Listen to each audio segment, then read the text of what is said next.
Welcome to லச்சூஸ் happy space.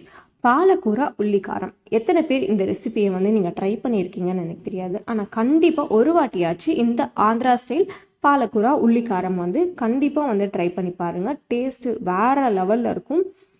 அதுவும் சுட சுட சாதத்தில் போட்டு பிசைஞ்சு சாப்பிடும்போது இன்னும் செம்மையாக இருக்கும். நான் இதுக்கு 2 மீடியம் சைஸ் வெங்காயத்தை இந்த மாதிரி சாப் பண்ணி சேர்த்துருக்கேன். 1/2 teaspoon Kashmiri chilli powder, 1/2 teaspoon மிளகாவும் தனியாத்தூளும் மிக்ஸ் பண்ணால் அந்த பொடி சேர்த்துருக்கேன். 1/2 டீஸ்பூன் போல் சீரகம், இது கூடவே கொஞ்சமாக உப்பு, கல்லுப்பு சேர்த்து நல்லா பேஸ்ட் மாதிரி பிளெண்ட் பண்ணி அரைச்சி எடுத்துக்கலாம்.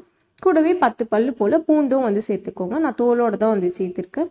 இப்போ ஒரு பேன் எடுத்துக்கோங்க. பேன் நல்லா சூடானதுக்கப்புறம் ஒரு குழிக்கரண்டி போல் எண்ணெய் சேர்த்துக்கலாம். நான் ஒரு குழிக்கரண்டி எண்ணெயே நான் ஸ்ப்ளிட் பண்ணி பாதியாக அங்கங்கே சேர்த்துருப்பேன். கொஞ்சமாக கடுகு சேர்த்துக்கோங்க. ஒரு 1/4 டேபிள் ஸ்பூன் போல் சீரகம், ஒரு 1/2 டேபிள் ஸ்பூன் போல் கடலைப்பருப்பு, ஒரு 10 பல்லு போல் பூண்டு, 1.5 காஞ்ச மிளகா நான் சேர்த்துருக்கேன். இந்த காஞ்ச மிளகா பயங்கர காரம், அதனால 1 சேர்த்துருக்கேன். உங்களுக்கு காரம் வேணும்னா நீங்கள் நார்மல் காஞ்ச மிளகானா 4 சேர்த்துக்கோங்க. காரம் கரெக்டாக இருக்கும். இப்போ இதெல்லாம் சேர்த்துட்டு நல்லா வதக்கி விட்டுக்கோங்க. அரைச்சி வச்சுருக்க அந்த பேஸ்ட்டையும் இப்போ சேர்த்துக்கலாம். இந்த பேஸ்ட்டை சேர்த்துட்டு ஒரு வாட்டி நல்லா கலந்து விட்டுக்கோங்க. இந்த பேஸ்ட் நல்லா வதங்கி வரணும். ஓரளவுக்கு இந்த பேஸ்ட் கலர் மாறணும். கொஞ்சமாக கருவேப்பிலை இந்த ஸ்டேஜில் சேர்த்துக்கோங்க.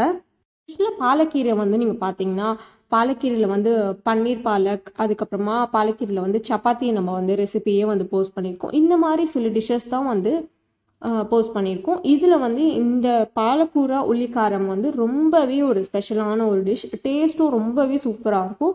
ஒரு கட்டு பாலக்கீரையை எடுத்து நான் இந்த மாதிரி சின்ன சின்னதாக நல்லா சாப் பண்ணி சேர்த்துருக்கேன்.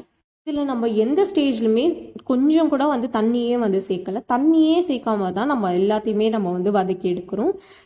ஒரு குழிக்கரண்டியில் பாதி எண்ணெய் இந்த ஸ்டேஜில் சேர்த்துக்கோங்க.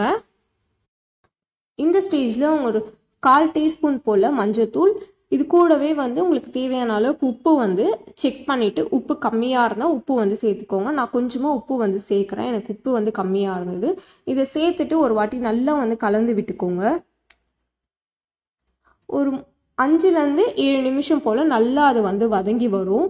இப்போ இந்த ஸ்டேஜில் எண்ணெய் பிரிஞ்சு வர ஆரம்பிக்கும். இதில் ஓரளவுக்கு தான் எண்ணெய் பிரியும், ரொம்பலாம் எண்ணெய் பிரியாது. ஏன்னா நம்ம யூஸ் பண்ணியிருக்க எண்ணெய் ரொம்ப ரொம்ப கம்மியான எண்ணெய் தான் நம்ம இதில் யூஸ் பண்ணியிருக்கோம். ஓரளவுக்கு எண்ணெய் பிரிஞ்சு வரும்போது அந்த ஸ்டேஜில் ஸ்டவ் ஆஃப் பண்ணிவிட்டு சர்வ் பண்ணுங்கள். பச்சடியில் நம்ம தண்ணியே சேர்க்காததுனால தாராளமாக இந்த பச்சடியை 3 நாளைக்கு நீங்கள் ஃப்ரிட்ஜில் ஸ்டோர் பண்ணி யூஸ் பண்ணலாம். நான் இப்போ பிளேட்டில் சுட சுட சாதம் போட்டிருக்கேன். அது கூடவே கொஞ்சமாக நம்ம பாலக்கூரா உள்ளிக்காரம் சேர்த்துக்கலாம். நான் இன்னைக்கு முட்டையோடு தான் நான் சர்வ் பண்ணேன். நல்லா சுட சுட சாதத்தோடு பிசைஞ்சு சாப்பிடும்போது செம்மையாக இருந்தது டேஸ்ட்டு.